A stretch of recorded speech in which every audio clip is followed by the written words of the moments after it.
നമ്മൾ ഇപ്പം നിൽക്കുന്നത് പെരുമാതുറയാണ്. പെരുമാതുറ മുതലപ്പൊഴിയിൽ പൊഴിയടഞ്ഞതുമായിട്ടുള്ള ഒരു വിഷയം നമ്മൾ റിപ്പോർട്ട് ചെയ്തിരുന്നു നമ്മുടെ ചാനലിൽ. അത് വ്ളോഗായിട്ട് ഇട്ടിരുന്നു. അന്ന് ഇവിടെ മത്സ്യത്തൊഴിലാളികൾ സമരത്തിൻ്റെ പാതയിലായിരുന്നു. ഇവിടെ കുടിൽ കെട്ടി സമരം ചെയ്യാൻ ഒരുങ്ങിയായിരുന്നു. അവരുടെ ആവശ്യം നമ്മൾ ആ വീഡിയോയിൽ പറഞ്ഞ പോലെ തന്നെ ഈ കാണുന്ന പെരുമാതുറ പാലവും അപ്പുറത്ത് കഠിനംകുളം കായലാണ്. അത് കഴിഞ്ഞ് ഇതിലേക്ക് ആ കടലിലേക്ക് പോകുന്ന ഒരു ജലപാത ഉണ്ടായിരുന്നു. ഇങ്ങനെ ഈ ജലപാത കഴിഞ്ഞ ആഴ്ചയിൽ നമ്മുടെ വീഡിയോയിൽ കാണാം, മണൽ വന്ന് മൂടി കടലിലേക്ക് വഞ്ചി ഇറക്കാൻ ബോട്ടുകൾ പോകാൻ കഴിയാത്ത വിധം അടഞ്ഞിരുന്നു. ഇവിടുത്തെ മത്സ്യത്തൊഴിലാളികളുടെ ഉപജീവനം തന്നെ മുടങ്ങിപ്പോയ ഒരവസ്ഥയിലായിരുന്നു അവർ സമരം ചെയ്യാൻ ആരംഭിച്ചത്. അന്ന് അവരുടെ ആവശ്യം അവിടുത്തെ ആ പൊഴി, നമ്മൾ ആ പൊഴിയുടെ അടുത്തേക്ക് പോകുന്നുണ്ട്. ഇപ്പോൾ ഇവിടെ ധാരാളം മെഷീൻസ് ഈ മണൽ മാറ്റുന്ന ദൗത്യവുമായി വർക്കിങ്ങിലാണ്. നമ്മൾ വീണ്ടും ഇന്നിവിടെ വരാൻ കാരണം മുൻപ് നമ്മൾ വന്നപ്പോൾ കണ്ട ഈ ചെറിയ ഡ്രെഡ്ജറിന് പകരം ഇത് അന്നേ ഇവിടെ ഉണ്ടായിരുന്ന ഡ്രെഡ്ജറാണ്. അതിന് പകരം പുതിയ ഒരു ഡ്രെഡ്ജർ വന്നിരിക്കുന്നു എന്നറിഞ്ഞു. അതിന് വേണ്ടിയിട്ട് ആ ഡ്രെഡ്ജർ ഇൻസൈഡിലേക്ക് കൊണ്ടുവരാൻ വേണ്ടിയിട്ട് അവിടെ ആ തിര വരുന്ന ഭാഗത്ത് പൊഴി മുറിച്ചിരിക്കുന്നത് കാണാൻ പറ്റും. അങ്ങനെ ആ വൻ ശക്തമായ തിരയാണ് ഈ മണലിനെ ഇവിടെ കൊണ്ട് നിക്ഷേപിക്കുന്നത്. ഈ ഡ്രെഡ്ജർ വഴി മാറ്റപ്പെടുന്ന മണൽ ഈ കാണുന്ന കുഴലിലൂടെ, വലിയ പൈപ്പിലൂടെ അത് ഫ്ലോട്ട് ചെയ്ത് കിടക്കുകയാണ്. ഇങ്ങനെ ഇതാ നമ്മുടെ അടുത്തേക്ക് വന്നു. ഇതാണ് ഇവിടെ ഇപ്പുറത്ത് വലിയ ഒരു മണൽ കൂമ്പാരം മലയായിട്ട് മാറുന്നത് ഇവിടെ നിന്ന് അടിച്ച് ഇങ്ങോട്ടിടുന്ന മണലാണ്. ഇതൊക്കെ നമ്മൾ ഗൾഫിലൊക്കെ കണ്ടിട്ടുണ്ട്. അവർ ആർട്ടിഫിഷ്യലായിട്ടാണല്ലോ അവിടെയെല്ലാം ഗ്രീനറീസ് ചെയ്യുന്നത്. മിറക്കിൾ ഗാർഡൻ, ബട്ടർഫ്ലൈ ഗാർഡൻ കേട്ടിട്ടില്ലേ? അതുപോലുള്ള ഏരിയകൾ സൃഷ്ടിക്കാൻ വേണ്ടിയിട്ട് ചെയ്യുന്ന പോലെ ഒരു ടെറൈൻ ഉണ്ടാക്കിയെടുക്കുന്നത് പോലെ ആക്കിയിരിക്കുകയാണ്. സത്യത്തിൽ ഇവിടെ നിരന്ന് കിടന്ന ഒരു തീരദേശമാണ്. ഇവിടെ കടൽ കൊണ്ടിട്ട മണൽ മുഴുവൻ അടിച്ചത് ഇങ്ങോട്ടിട്ടിരിക്കുന്ന കണ്ടോ. ഈ കഴിഞ്ഞ ദിവസങ്ങളിലൊക്കെ കണ്ടിന്യൂസ് ആയിട്ട് വർക്ക് ചെയ്തുകൊണ്ടിരുന്ന മിഷണറീസ് അവിടെ ഉണ്ട്. നമുക്കതിൻ്റെ അടുത്തേക്ക് പോയി കാണാം. പിന്നെ ഈ ഭാഗത്തായിട്ട് അന്ന് നമ്മൾ കണ്ടതുപോലെ തന്നെ കായൽ മീൻ വലയിട്ട് പിടിക്കുന്ന ആൾക്കാരെ കാണാം. ആ ഭാഗത്തേക്ക് നമ്മൾ നടന്നു പോകുമ്പോൾ നമുക്കറിയില്ല അവരങ്ങോട്ട് നമ്മളെ കടത്തി വിടുമോ എന്ന്. പോയി നോക്കാം. ടീച്ചർ ഇവിടെ വന്നു എന്ന് പറഞ്ഞല്ലോ, എവിടെ കിടക്കുന്നത്? ഉള്ളിലോട്ട് കിടക്കും. അത് ശരി. അതിന്റെ ഈ ഇതുപോലുള്ള പൈപ്പൊന്നും ഫിറ്റ് ചെയ്തിട്ടുണ്ടാവില്ല. അത് കരയൊക്കെ വന്നാലും ചെയ്യാൻ പറ്റും. അവിടെ അതിന്റെ സാധനം എല്ലാം ഇറങ്ങിയിട്ടുണ്ട്. അവിടെ അപ്പുറത്ത് സാധനം ഇറക്കിയിരിക്കുന്ന പറയാം. എവിടെ? അതുകൊണ്ട് ഈ പാലത്തിന്റെ അക്കരക്കര, ഇതിന്റെ അക്കരക്കര പാലത്തിന്റെ അടിയിൽ ട്രെയിനൊക്കെ കിടപ്പുണ്ട്. അത് അകത്ത് കയറിയാലേ ചെയ്യാൻ പറ്റുള്ളൂ. അതപ്പോ 1-2 ദിവസം കഴിയുമായിരിക്കും അല്ലേ? അല്ല, ഇതിന്റെ എന്തോ പ്രശ്നമുള്ളതുകൊണ്ടാണ് അകത്ത് കയറാൻ പറ്റാത്തത്. ആഴം കൂട്ടേണ്ടതായിട്ടാണ്. അതെന്താണ് കറക്റ്റ് അറിയത്തില്ല. എന്താണ് കാര്യം? പൊസിഷൻ ചെയ്തിരിക്കുന്നത് 2 മെഷീൻ കിടക്കണം. അതിന്റെ ആ ഭാഗത്ത് കിടപ്പുണ്ട്. അകത്ത് ഉള്ളിലോട്ട് കിടക്കും. ചേട്ടാ, ഈ മെഷീന്റെ പേരെന്താ? JCB ഉണ്ട്, ഹിറ്റാച്ചി ഉണ്ട്. അല്ല, അത് കമ്പനിയുടെ പേര്. ഈ ടൈപ്പ് മെഷീന്റെ പേരെന്താ അറിയോ? ഇതിന് വരുന്ന ഹിറ്റാച്ചി കമ്പനിയുടെ പേരാണ് ഹിറ്റാച്ചി എന്ന്. അത് JCBയുടെ ഇതാണ്. ആണോ? JCB machine. നല്ല രീതിയിലുള്ള പ്രവർത്തനം നടക്കുന്നുണ്ടല്ലേ? നൈറ്റും ഓടാണ്. നമ്മൾ അങ്ങനെ കായലിന്റെ മുകളിൽ ഫ്ലോട്ട് ചെയ്ത് കിടന്ന ആ വലിയ പൈപ്പിന്റെ എഡ്ജ് തേടി വന്നതാണ്. അത് ഇവിടെ പുതുതായിട്ട് രൂപപ്പെട്ടിരിക്കുന്ന ഈ വലിയ മണൽക്കൂനയുടെ മുകളിലാണ്. ഇവിടെ ഇതുവഴി മണലും വെള്ളവുമായി ഇവിടേക്ക് പതിക്കും. ഇവിടെ വീണതിന് ശേഷം വെള്ളം താഴേക്ക് ഒഴുകി പോകും. ആ ഒരു രീതിയിലാണ്. ഇത് ഹാർബറിൻ്റെ പണിയുമായിട്ട് ബന്ധപ്പെട്ട ഒരു കൺസ്ട്രക്ഷനാണ് എന്നാണ് മനസ്സിലാകുന്നത്. ഒരുപക്ഷെ അത് വഴിയിൽ ഉപേക്ഷിച്ച പദ്ധതിയാണോ എന്നറിയില്ല. തുരുമ്പെടുത്ത് പോയിരിക്കുകയാണ്. അങ്ങനെ ധാരാളം പണം ശരിക്കും ഗവൺമെൻറ്റിൻ്റെ സാധാരണ ജനങ്ങളുടെ നികുതി ക്യാഷ് കളഞ്ഞു പോകുന്നുണ്ട്. എന്തുകൊണ്ടാണെന്നറിയില്ല.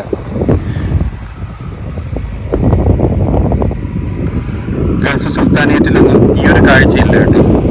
മാറി മാറി വരുന്ന ഭരണ സംവിധാനങ്ങളിൽ പെട്ടുപോകുന്ന ബ്ലോക്കായി പോകുന്ന ഫയലുകളായിരിക്കും ഇവയുടെയൊക്കെ ഇതുപോലുള്ള അവസ്ഥയ്ക്ക് കാരണം. അവസ്ഥ എന്നല്ല പറയേണ്ടത്, ദുരന്തം എന്ന് വേണമെങ്കിൽ പറയാം. ആ കടൽ ആക്റ്റീവായി കേട്ടോ. ഇവിടെ പൊഴി മുറിച്ചു കൊടുത്തു. എനിക്ക് തോന്നുന്നു ചെറിയ ബോട്ടുകളൊക്കെ അവർ മത്സ്യബന്ധനത്തിന് പോയി തുടങ്ങിയെന്ന്. ധാരാളം ബോട്ടുകൾ അവിടെയുണ്ട്. നമ്മൾ കഴിഞ്ഞ വീഡിയോയിൽ പറഞ്ഞത് നിങ്ങൾക്ക് ഓർമ്മയുണ്ടല്ലോ. അതായത് ഈ പൊഴി വന്ന് മണൽ തെട്ടയിൽ ബോട്ടിടിച്ച് പൊളിഞ്ഞു പോയ അപകടത്തിൽപ്പെട്ട ധാരാളം ബോട്ടുകൾ ഇവിടെ കാണും എന്ന് മുമ്പ് നമ്മളോട് സംസാരിച്ച കഴിഞ്ഞ വീഡിയോയിൽ ബൈറ്റ് എന്ന ആൾ പറഞ്ഞു. പുള്ളി പറഞ്ഞ അനുസരിച്ച് 75 100 ഒക്കെ ആൾക്കാർ മരിച്ചുപോയി എന്നാണ് പറയുന്നത്.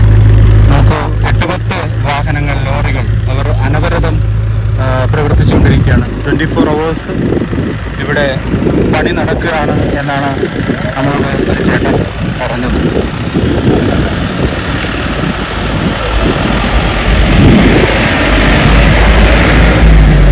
നമുക്ക് ഇതുവഴി ഒന്നപ്പുറത്തേക്ക് പോകാൻ സാധിക്കില്ല. നമുക്കിവിടെ ഒന്ന് കാണാം.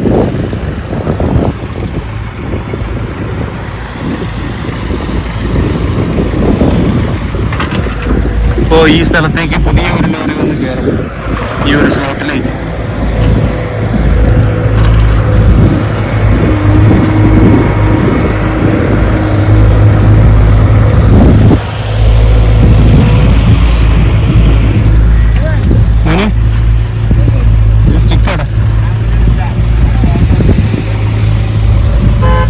ഇതുവഴി ഉള്ള കാഴ്ചകൾ ഇത്രേ പറ്റും. അത് വാഹനങ്ങൾ ബ്ലോക്കായി നിൽക്കുന്നതാണ്. നമുക്ക് അങ്ങോട്ട് പോകുമ്പോൾ നമുക്ക് ഈ കുന്നിൻ്റെ മുകളിലേക്ക് ഒന്ന് കയറി നോക്കാം.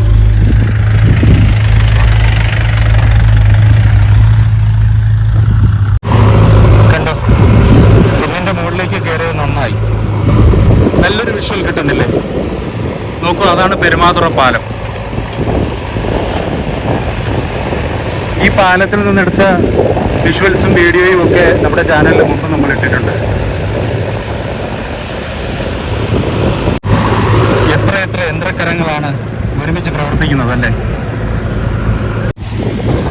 മണലിലൂടെ നടക്കാൻ നിങ്ങൾക്ക് ഇഷ്ടമാണോ? മണലിലൂടെ നടക്കുന്നത് കൊച്ചുകുട്ടികൾക്ക് വളരെ ഇഷ്ടമാണ്.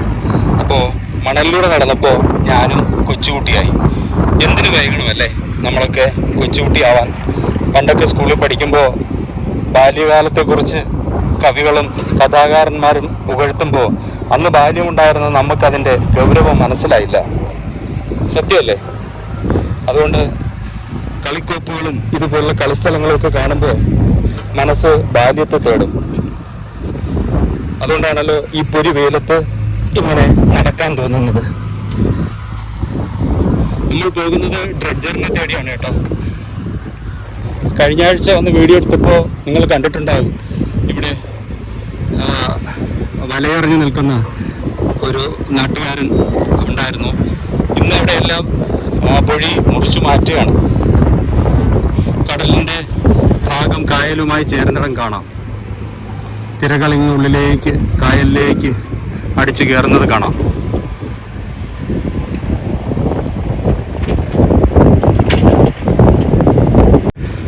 പണ്ട് മരുഭൂമിയിൽ നിന്നൊരു വീഡിയോ എടുത്തപ്പോൾ അവിടെ അല്പം പച്ചപ്പ് കണ്ടപ്പോൾ ഞാനതിൽ ഇങ്ങനെ പറഞ്ഞു, അതായത് മരുഭൂമിയിലാണ് പച്ചപ്പിൻ്റെ വിലയെ നമ്മൾ അറിയുന്നതെന്ന്. അതുപോലെ ഇവിടെ ഈ വെയിലത്തൂടി നടന്നപ്പോൾ പാറയ്ക്കിടയിൽ പൊടിച്ചു വന്ന ഒരു കടൽ തീരത്ത് വളർന്ന കാട്ടുചെടിയെ കണ്ട് നമുക്കങ്ങനെ തോന്നി, ഏതോ ഒരു മരുഭൂമിയിൽ നിൽക്കുന്ന പോലെ. ആ ഡ്രഡ്ജർ ഇവിടെ എവിടെയോ ഉണ്ട്. ഞാൻ ഒരാളോട് ചോദിച്ചു, sir, where is the dredger? He said it is far off the sea. ദൂരെ എവിടെയോ നമുക്ക് അവിടേക്ക് നടക്കാം. ഇവിടെ നോക്കൂ, കർമ്മോത്സുകരായി വെയിലത്ത് പണിയെടുക്കുന്ന നമ്മുടെ സഹോദരങ്ങൾ.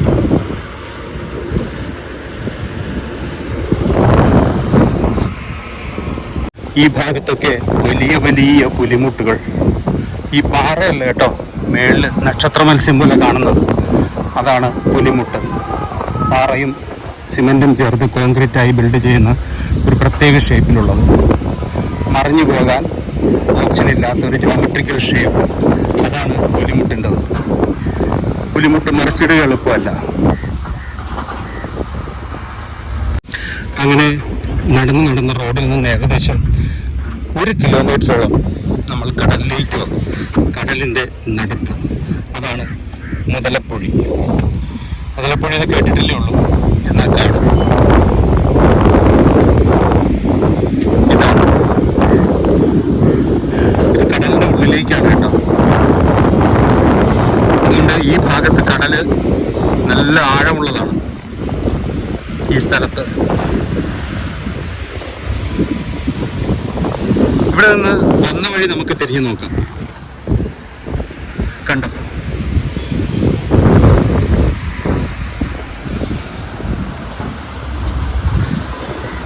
മുതലപ്പുഴയുടെ ഒരു വശം ഇങ്ങനെ. അങ്ങോട്ടൊക്കെ ഇറങ്ങി പോകുന്നത് സൂപ്പർ ഡേഞ്ചറാണ് കേട്ടോ.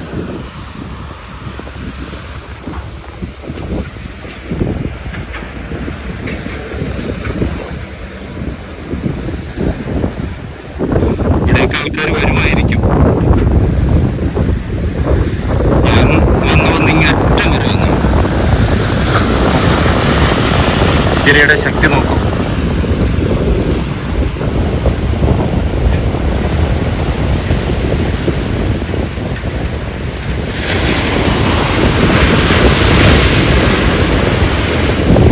ഇതാണ് ഈ പുലിമുട്ടുകൾ ഇട്ടാലുള്ള തിരയെ ചെറുക്കാൻ കരുത്തുള്ളവയാണ് ഈ പുലിമുട്ട്. നമ്മുടെ അടുത്തേക്ക് തിര അടിച്ചു വരും. ഒരുപക്ഷെ ഇവിടുത്തെ വലിയ ശക്തമായ ഈ തിരകൾ തന്നെ ആവണം മണല് തീരത്തേക്ക് നിക്ഷേപിക്കാൻ കാരണമാവുന്നതല്ലേ. നമുക്കെന്തായാലും അങ്ങോട്ടുകൂടി പോകാം. ശരിക്കും ഡ്രെഡ്ജർ വന്നു എന്ന് പറഞ്ഞിട്ട് ഞാൻ കാണുന്നില്ല. ഞാൻ കണ്ടാലല്ലേ നമ്മുടെ സൂമിംഗ് ലെൻസ് വെച്ച് അതിനെ പകർത്താൻ പറ്റുള്ളൂ. നോക്കൂ എങ്ങനെയാണ് പൊഴി മുറിക്കുന്നതെന്ന്.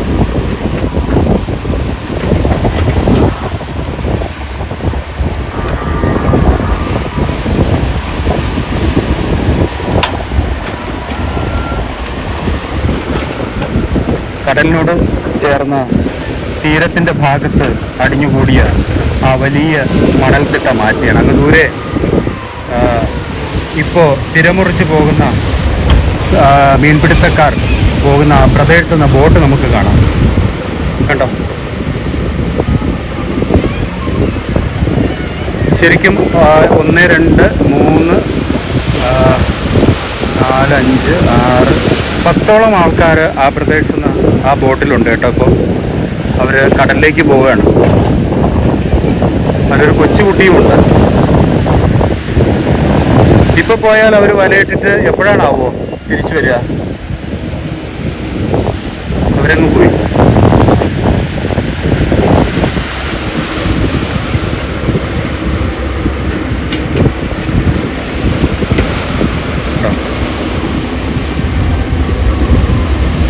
നമുക്കിതുവഴി തന്നെ കുറച്ച് താഴേക്ക് ഇറങ്ങിച്ചെല്ലാം.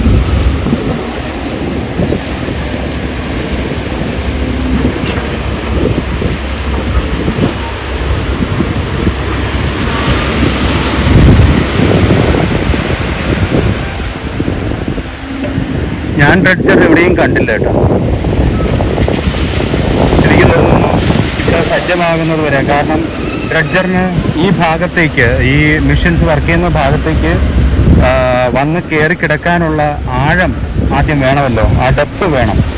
ആ ഡെപ്ത് ഇപ്പോൾ അവർ ഉണ്ടാക്കിക്കൊണ്ടിരിക്കുകയാണ്. അതുകൊണ്ട് ഒരുപക്ഷെ ആ ഡ്രെഡ്ജർ അങ്ങ് ദൂരെ ഉൾക്കടലിൽ എവിടെയെങ്കിലും ആയിരിക്കും. നമുക്ക് എൻജിനീയേഴ്സിനെ കണ്ട് ഒന്ന് ചോദിച്ചു നോക്കാം. അറിയാമല്ലോ, വന്നിട്ട് ഡ്രെഡ്ജർ കാണാതെ പോകുന്നത് എങ്ങനെയാണ് അല്ലേ?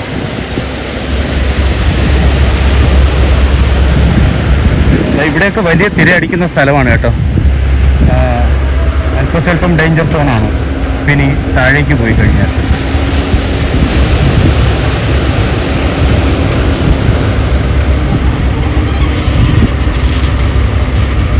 കടലിൻ്റെ തീരുമാനത്തിൽ മനുഷ്യൻ കൈകടത്തും പോലെ ഒരുപക്ഷെ കടൽ പ്രതിഷേധിക്കും. ഞാനിവിടെ കൊണ്ടിട്ട മണൽത്തിട്ടയെ ആരെടുത്ത് മാറ്റിയെന്ന് ചോദിച്ചാലോ? ഇന്നാൾ തീരത്തൂടെ നടന്നു പോയപ്പോൾ 19 പട്ടികൾ എന്നെ ഓടിച്ചതുപോലെ ഏതോ പട്ടിപിടുത്തക്കാർ എൻ്റെ വേഷത്തിൽ വന്നിട്ടുണ്ടാവണം. എന്നെ കണ്ടപ്പോൾ അങ്ങനെ തന്നെ അവരുറപ്പിച്ചു. എനിക്കെതിരെ അതിശക്തമായ വേഗതയോടെ എന്നെ ചാർജ് ചെയ്യാനെടുത്തു. പ്രകൃതിക്ക് ഓർമ്മക്കുറവോ തെറ്റിദ്ധാരണയൊക്കെ സംഭവിച്ചാലോ? അതുകൊണ്ട് ഇവിടെ നമ്മൾ വന്നു നിന്ന് കഴിഞ്ഞാൽ ഇയാളാണോ ഉത്തരവാദി എന്ന് കരുതി നമ്മളോട് കടൽ ക്ഷോഭിച്ചാലോ? കയറി പോവുകയാണ് കേട്ടോ. അവിടെ നിന്ന് ഞാൻ ഡ്രഡ്ജർ കണ്ടില്ല.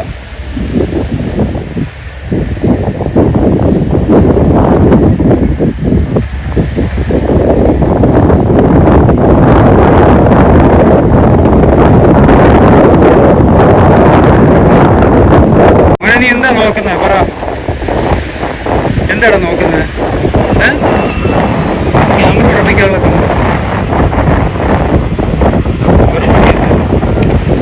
ക്യാമറ നീ എന്താ ഇങ്ങോട്ട് വന്ന്?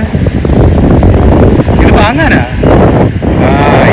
ഇതിൻ്റെ ആഗ്രഹം എൻ്റെ ഇരിക്കുന്ന ഈ വാക്കിംഗ് റോഡ് കൊടുക്കാനാണ്.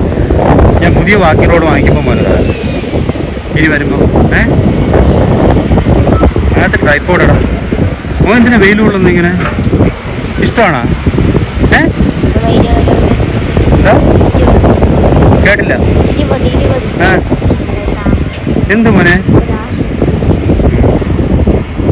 നമ്മുടെ ഈ ഈഥാല അടിസ്ഥാനത്തിൽ നടക്കുന്നതിൻ്റെ പിന്നിൽ പ്രവർത്തിക്കുന്ന 2 സാറന്മാർ നമ്മളോടൊപ്പം ചേരുന്നുണ്ട്. സാർ, നമ്മുടെ പുതിയ ഡ്രഡ്ജർ വന്നു എന്ന് പറഞ്ഞു. പുതിയ ഡ്രഡ്ജർ എത്തിയിട്ടുണ്ട്. അതിപ്പോൾ ഉള്ളിലേക്ക് കയറ്റാനുള്ള ശ്രമത്തിലാണ് നമ്മൾ. ഇപ്പോൾ കടലിൻ്റെ ഉള്ളിലാണ് നിൽക്കുന്നത്. ഇവിടെ നില പൊഴി മുറിച്ചു. നമ്മുടെ പഴയ ഡ്രഡ്ജർ, ഇവിടെ ഉണ്ടായിരുന്ന ഡ്രഡ്ജർ വെച്ചിട്ടാണ് ഇവിടെ ഓപ്പൺ ആക്കാനായിട്ടുള്ള എല്ലാം സംഗതികൾ നടന്ന് അത് ഭാഗ്യം കൊണ്ട് എല്ലാം ഭംഗിയായിട്ട് പര്യവസാനിച്ചു. ഇനിയിപ്പോൾ ചെയ്യേണ്ടതെന്ന് പറഞ്ഞാൽ ബാക്കി കിടക്കുന്ന ധാരാളം മണൽ ഇവിടെ ഉണ്ട്. ആ മണൽ നീക്കം ചെയ്യണം.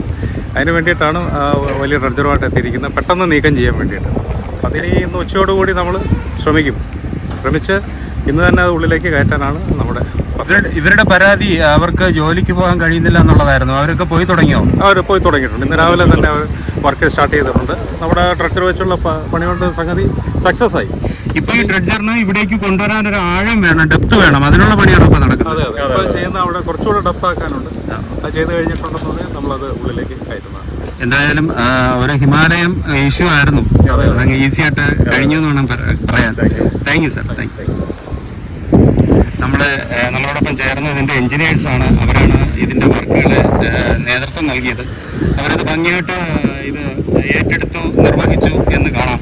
ഞാൻ അവരോട് ചോദിച്ചു എവിടെയാണ് ഡ്രഡ്ജർ എന്ന്. അപ്പോൾ അവരങ്ങ് ചൂണ്ടിക്കാണിച്ച് പറഞ്ഞു അങ്ങ് ദൂരെ. നമുക്ക് നമ്മുടെ ക്യാമറ ഉപയോഗിച്ച് അതിനെ നമുക്ക് സൂം ചെയ്യാൻ ശ്രമിക്കാം.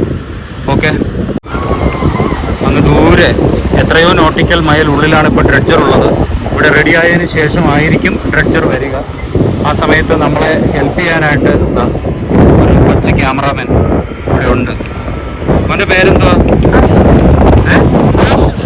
ആസിഫാണ്. നമ്മളെ ഹെൽപ്പ് ചെയ്യാൻ വേണ്ടി വന്നത്. ഇതിന് തട്ടല്ലേ മോനെ? മാറ്റി. നല്ല കുട്ടിയാണ് ആസിഫ്. നല്ല കുട്ടിയല്ലേ? എത്രാം ക്ലാസ്സിൽ പഠിക്കുന്നത്? സ്കൂളിലൊക്കെ പോവോ? നന്നായിട്ട് പഠിക്കണേ. എന്താ അച്ഛന് ലോറി ഉണ്ടോ? പിന്നെ ആ വണ്ടി ഓട്ടിക്കുന്നത് ആരാ? അപ്പോൾ ലോറി വേറെ ആളാണോ? ആ ഓക്കെ ഓക്കെ. വീട് അടുത്താണോ?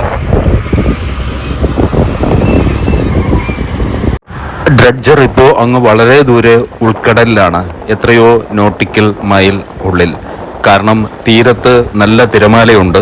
പിന്നെ ഈ ഭാഗത്തൊക്കെ മത്സ്യബന്ധന ബോട്ടുകൾ അങ്ങോട്ടും ഇങ്ങോട്ടും നിരന്തരം പോകുന്നതാണ്. അത് കാരണം അവരുടെ സഞ്ചാരപാതയല്ലാത്ത മറ്റൊരിടം മാറ്റി സ്ഥലം കണ്ട് അവിടെ നങ്കൂരമിട്ടിരിക്കുകയാണ് ഡ്രഡ്ജർ. ഇവിടെ പ്രിപ്പയർ ആകുമ്പോൾ ഇങ്ങോട്ട് ആ ഡ്രഡ്ജർ അടുപ്പിക്കാനാകും എന്നാണ് എൻജിനീയേഴ്സ് നമ്മളോട് പറഞ്ഞത്. ഒഴിമുറിഞ്ഞ സ്ഥലത്തുകൂടി ഒരു സങ്കീർത്തനം എന്ന പേരിലുള്ള ഒരു ഫിഷിംഗ് ബോട്ട് ഇപ്പോൾ പോകുന്ന കാണാം. അങ്ങനെ ബോട്ടിനൊക്കെ പോകാൻ പറ്റുന്ന ഭാഗത്തിൽ ഇപ്പോൾ റെഡിയാക്കിയിട്ടുണ്ട്. കൂടുതൽ മണൽ മാറ്റത്തിനായിട്ടാണ് പുതിയ ഡ്രഡ്ജർ വന്നിട്ടുള്ളത്. പക്ഷേ അത് ഉൾക്കടലിലാണ് ഉള്ളത്. അതിവിടേക്ക് വരാൻ വേണ്ടിയിട്ടാണ് ഈ ഭാഗത്ത് ഇപ്പോൾ ഈ മെഷീൻസ് കൊണ്ട് മണൽ മാറ്റി അതിൻ്റെ ഒരു സംവിധാനം ഒരുക്കി കൊടുക്കുന്നത്. നമുക്ക് മറുവശത്ത് പോയാൽ ആ ജലപാത ഭംഗിയായി കാണാം. അങ്ങോട്ട് പോവാം. ഇവിടെ നിന്ന് ക്രോസ് ചെയ്യാൻ പറ്റില്ല. നമുക്ക് പോകണം, പാലത്തിൻ്റെ അപ്പുറത്ത് പോകണം. വലുതാവുമ്പോൾ എന്താവാൻ ആഗ്രഹം? വള്ളത്തില് ഉറക്കെ പറ. കടൽ മച്ചാനാവാനോ? കടലിൽ പോയിട്ടുണ്ടോ? ആരോടൊപ്പം പോയി? കടലിൽ പോയിട്ടുണ്ടോ? ഫിഷിങ്ങിന് പോയിട്ടുണ്ടോ? എന്നിട്ട് പോകാൻ ഇഷ്ടമാണോ? വൊമിറ്റ് ചെയ്യില്ലേ കടലിൽ പോയാൽ? ഛർദിക്കില്ലേ? അങ്ങനെ കേട്ടിട്ടുണ്ടല്ലോ, കടലിൽ പോയാൽ ഛർദിക്കുമെന്ന്. ഇല്ലേ? തളർന്നു പോവോ? ഫുഡൊക്കെ ഉണ്ടാക്കും? പുതിയ മീനിനെയൊക്കെ പിടിച്ചിട്ടുണ്ടാക്കുമോ? ശരി. എത്ര തവണ കടലിൽ പോയിട്ടുണ്ട്? കുറേ പ്രാവശ്യം പോയിട്ടുണ്ട്. പോയി സൂപ്പറായിട്ട് പഠിക്കും.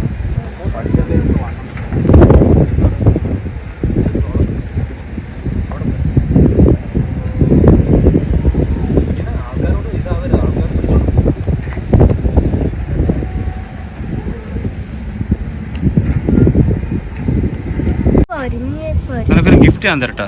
ഈ തൊപ്പി തരട്ടെ. ഈ തൊപ്പി വേണ്ടേ? എന്ത് ഉണ്ടോ? അപ്പൊ ഏതാണ് വീട്? ആ ശരി, പോയി ആഹാരം കഴിക്ക്. നല്ല മത്തി മീനിന്റെ കറിയൊക്കെ ഒഴിച്ച് ഉണ്ടാവോ? വേണോ? ചോദിക്ക്. അവനെല്ലാം വേണം കേട്ടാ. അവന് മൈക്ക് വേണം, സ്റ്റിക്ക് വേണം. പേര് പറ അങ്കിളിനോട്. ആസിഫ്. എന്തോ ഒരു തൊപ്പിയില്ല. ഇതാ ആ ചേട്ടൻ്റെ മൈക്ക് വാങ്ങിക്കും. സൂപ്പർ മൈക്കാണ്, സെന്നൻസർ. മേടിക്കടാ, ചോദിക്കും, തരും. അല്ലെങ്കിൽ ഇതാ ഈ 14 ലക്ഷത്തിൻ്റെ ക്യാമറ മേടിക്കും. വേണോ മോനെ?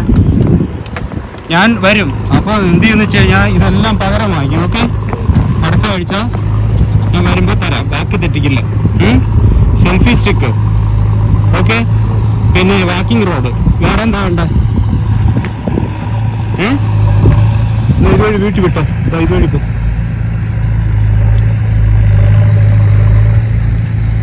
ടാറ്റ. ഓക്കെ, ടാറ്റ പറ.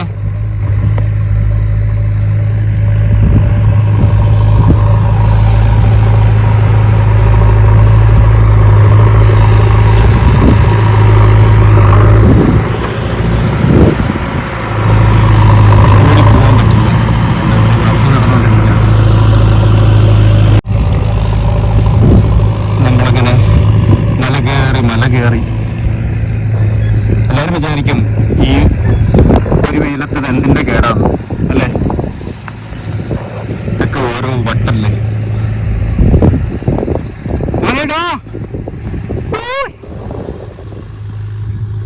നമ്മളാ കൊച്ചതോ അങ്ങ് എത്തി. നടന്ന്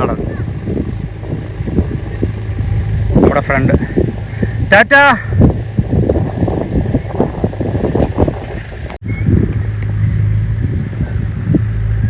എടാ എവിടെടാ 20 റുപ്പീസ്? ഐസ്ക്രീം വാങ്ങിക്കാനുള്ള പൈസ എവിടെ?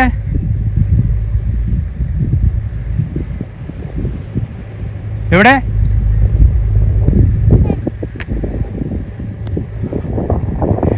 നീ ഐസ്ക്രീം വാങ്ങാൻ വേണ്ടി അങ്കിളുടെ മേടിച്ച പൈസ എവിടെ?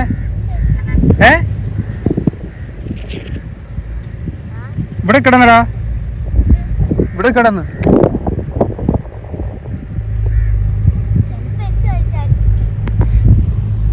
ഞാൻ വിചാരിച്ചത് നിന്റെ പൈസ ആയിരിക്കും മോനെ. നിന്റെ അല്ലായിരുന്നാ? ആർക്കെങ്കിലും ഉള്ളതാണെങ്കിൽ കൊടുത്തേക്കണേ. സൂക്ഷിച്ചു പോ.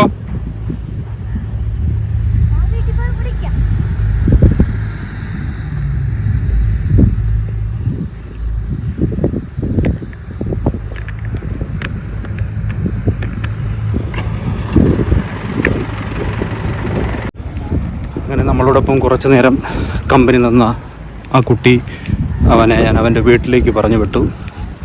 അവൻ ഫുഡ് കഴിക്കാൻ അവൻ്റെ വീട്ടിലേക്ക് ഓടിപ്പോയി. കണ്ടു കാണും, ഇവിടെ ഭയങ്കര ചൂട് കേട്ടോ. ഇതാണ് പെരുമാതുറ പാലം. ഇതിൻ്റെ റൈറ്റ് സൈഡിൽ ഈ കാണുന്ന കായൽ. ഈ കായലിൽ നിന്നാണ് നമ്മൾ ഒരു ജലപാത അങ്ങ് കടലിലേക്ക് കണ്ടത് നേരത്തെ. ഇനി നമുക്ക് ഈ പാലത്തിൻ്റെ മുകളിൽ കയറി അതിൻ്റെ വിഷ്വൽസ് ഒന്ന് പകർത്താം. കണ്ടോ, ഈ പാലത്തിൻ്റെ മുകളിൽ നിന്നുള്ള കാഴ്ചകൾ. അങ്ങ് ദൂരെ തിരയടിക്കുന്ന കുഴി കാണാം. ഇതാണ് മുതലക്കുഴി. കഴിഞ്ഞ തവണ നമ്മൾ വരുമ്പോൾ ആ ഭാഗത്തൊക്കെ മണൽ കൂമ്പാരമായിരുന്നു. ഇപ്പോൾ മെഷീൻസ് കൊണ്ട് കഴിഞ്ഞ ദിവസങ്ങളിലൊക്കെ കുഴി മുറിച്ച് ഈ ഭാഗത്ത് നിന്ന് മത്സ്യബന്ധന ബോട്ടുകൾക്ക് കടലിലേക്ക് പോകാനുള്ള സൗകര്യം ഇപ്പോൾ ഒരുക്കി കൊടുത്തിരിക്കുകയാണ്. ഇനി എനിക്ക് തോന്നുന്നു ഒരു 70% കൂടി ഉണ്ട് മാറ്റിക്കൊടുക്കും.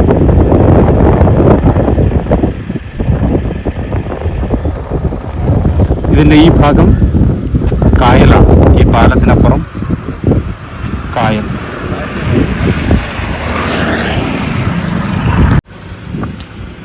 കണ്ടോ, ആ പൊഴി അങ്ങനെ മുറിച്ചു മാറ്റിയില്ല. മഴ ശക്തമായാൽ ഈ കായലിനോട് ചേർന്ന് കിടക്കുന്ന ഏകദേശം 5ഓളം പഞ്ചായത്തുകൾ, ചിറയൻകീഴ് ഉൾപ്പെടെ വരുന്ന അഴൂർ അടക്കം 5 പഞ്ചായത്തുകൾ പ്രധാനമായിട്ടും വെള്ളം കയറും എന്നുള്ളതായിരുന്നു ഒരു ഭാഗത്ത് ഇവിടുത്തെ ജനങ്ങളുടെ ഒരു കൺസേൺ. എന്നാൽ മറുഭാഗത്ത് നമ്മൾ കണ്ട ഈ ഭാഗത്ത് മത്സ്യബന്ധന ബോട്ടുകൾ ഇറക്കാൻ കഴിയാത്തത് കൊണ്ട് മത്സ്യബന്ധന തൊഴിലാളികളുടെ പ്രതിഷേധവും സമരവും എന്തായാലും ഗവൺമെൻറ്റിൻ്റെ ബുദ്ധിപൂർവമായ ഇടപെടൽ കൊണ്ട് അവരെ രണ്ടു കൂട്ടരെയും ഒരു കോംപ്രമൈസിൻ്റെ ഭാഗത്തേക്ക് കൊണ്ടുവരാൻ കഴിഞ്ഞെന്നുള്ളത് വിജയമാണ്. നമ്മുടെ കളക്ടറും സബ് കളക്ടറും ഒക്കെ ഈ വക കാര്യങ്ങളിൽ വളരെയധികം മേന്മ, ജനങ്ങളുമായിട്ടുള്ള പ്രശ്നങ്ങളുടെ ഇഷ്യൂസ് പരിഹരിക്കുന്നതിൽ വളരെയധികം ഡിപ്ലോമാറ്റിക്കായിട്ട് ഇടപെടുന്നവരാണ് എന്ന് നമ്മൾ പല പല വിഷയങ്ങളിൽ കണ്ടതാണ് അല്ലേ. നോക്കൂ, ഈ 12:30 സമയത്ത് പോലും ഈ ഭാഗത്ത് കടൽ കാണാൻ വന്നിരിക്കുന്നവർ ആ മരത്തണലിൽ നമുക്ക് കാണാം. നമ്മളിനി അടുത്ത് പോകാൻ പോകുന്നത് ഈ കാണുന്ന വഴിയെ കണ്ടോ, ഈ മുതലപ്പുഴയുടെ റൈറ്റ് സൈഡിലൂടെ അങ്ങേ അറ്റം വരെ നമുക്ക് പോയിട്ട് മടങ്ങി പോകാം. നേരത്തെ നമ്മൾ നിന്ന സ്ഥലം ഇതിൻ്റെ മറുവശമാണ്. ഈ മണൽ കൂമ്പാരത്തിൻ്റെ അവിടെയാണ് നമ്മൾ നിന്നത്. ആ കൊച്ചുകുട്ടിയെ പരിചയപ്പെട്ടു. ഇനി നമുക്ക് ഇതിൻ്റെ ഈ റൈറ്റ് സൈഡിലേക്ക് ഒന്ന് പോയിട്ട് വരാം. ഇവിടെ പോലീസ്, എക്സൈസ് വാഹനങ്ങളൊക്കെ ഉണ്ട്. എനിക്ക് തോന്നുന്നു ഈ സമുദ്രതീരങ്ങളിലാകെ ഇപ്പോൾ എക്സൈസ് പെട്രോളിംഗ് നടത്തുന്നുണ്ടെന്നാണ് മനസ്സിലാക്കാൻ കഴിയുന്നത്. ലഹരിയുമായിട്ട് ബന്ധപ്പെട്ട പ്രശ്നം വന്നതിന് ശേഷം അല്ലേ, നമ്മളവിടെ നിന്നാണ് ആ വിഷ്വൽ പകർത്തിയത്. എന്നിട്ട് നമുക്ക് ഈ വഴിയെ ആണ് മുന്നോട്ട് പോവേണ്ടത്.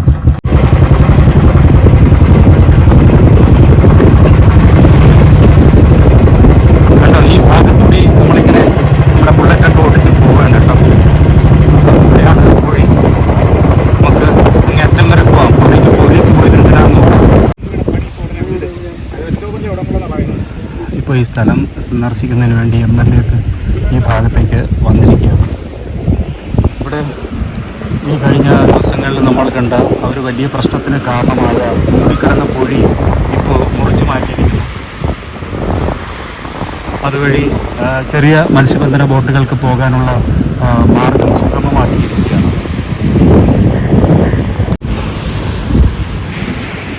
ആ പെരുമാതുറ പാലത്തിൻ്റെ അവിടെ നിന്ന് ഇവിടെ കടലിലേക്ക് പൊഴി മുറിഞ്ഞ് ഈ കടൽ തിരമാലയും കായലിലെ ജലവും തമ്മിൽ മിക്സാവുന്ന ഈ പൊഴിയെ നമുക്കിങ്ങനെ അടുത്ത് കാണാം.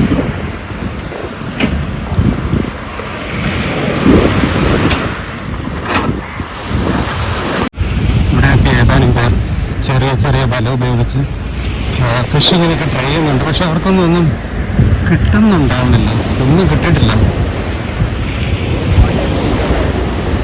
രാവിലെ മുതൽ ഇവിടെ നിന്ന് ചെയ്യുന്നില്ല, ഒന്നും കിട്ടിയില്ല ഇതുവരെ. വെയില് മാത്രം, ഇവർക്കൊന്നും കിട്ടിയിട്ടില്ല. എന്തെങ്കിലുമൊക്കെ വലകളൊക്കെ ഉണ്ട്. ബ്രോ, എവിടെ മീന് കിട്ടിയോ? ഇവർക്ക് മീൻ കിട്ടിയെന്നാ പറയണേ. 1, 2 ശരിക്കും ഇവരെ ഹോബിയാണോ ഇത്? ജോലിയാണ്, ഹോബിയല്ല. ജോലിയാണ്, ഇവരുടെ ജോലിയാണ്. പക്ഷെ അവർക്ക് കാര്യമായിട്ട് കിട്ടുന്നുണ്ടോ വേറെ വലയിടലിലും? കിട്ടുന്നുണ്ട്. കിട്ടില്ല, എപ്പോഴും കിട്ടൂലല്ലേ. ഇവരുടെ ഒരു വലവീശ് നമുക്ക് കാണാം. ഇപ്പോൾ ഈ ചേട്ടൻ ഒരു വലവീശൊക്കെ ഉണ്ട് ഇവിടെ. ഒരു വലവീശാൻ പോവുകയാണ്. നോക്കൂ ഇതെങ്ങനെയാ വലവീശിനെ കണ്ട. രണ്ടുപേരും ഒരേ സമയം വലവീശിയിരിക്കുകയാണ്.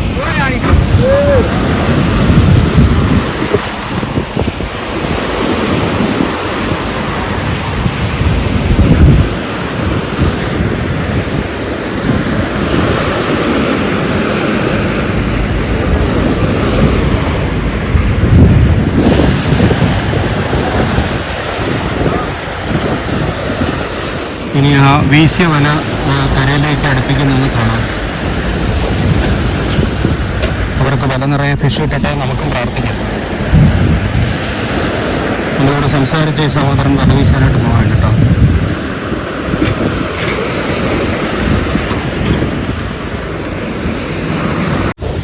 നമുക്ക് അവർക്ക് കിട്ടിയ ഫിഷ് ഒന്ന് നോക്കാം.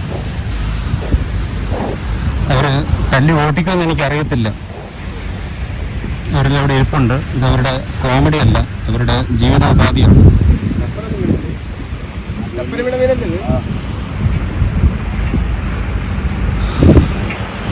കാര്യമായിട്ടൊന്നും കിട്ടിയില്ല അവർക്ക്. വെറും 2 മീനാണ് കിട്ടിയത്. ഒന്ന് കരിമീന്. മീനുണ്ടല്ലേ ഇതിന്?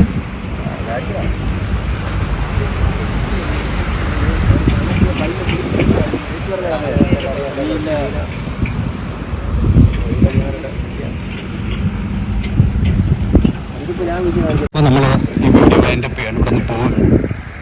വീടൊക്കെ കൊണ്ടൊരു പരിഭവമായി. ഓക്കെ, അവർ നമ്മളോട് സംസാരിച്ചു. ഇങ്ങനെ ഒരു വൈകുന്നേരം വരെ നിന്ന് ഫിഷിങ് ചെയ്യും. കിട്ടുന്നത് അവർക്ക് ലക്ക്, അതായത് ലൈഫ്. എന്നാൽ പിന്നെ എല്ലാവരും പറയും പോലെ ആ വൈൻഡപ്പ് മെസ്സേജ് അങ്ങ് പറയാമല്ലേ. അടുത്ത് നല്ലൊരു വീഡിയോയുമായി വീണ്ടും വരാം എന്ന പ്രതീക്ഷയോടെ നമുക്കിവിടെ നിന്ന് തിരികെ പോകാം. നന്ദി, നമസ്കാരം. സാഫ്രോൺ.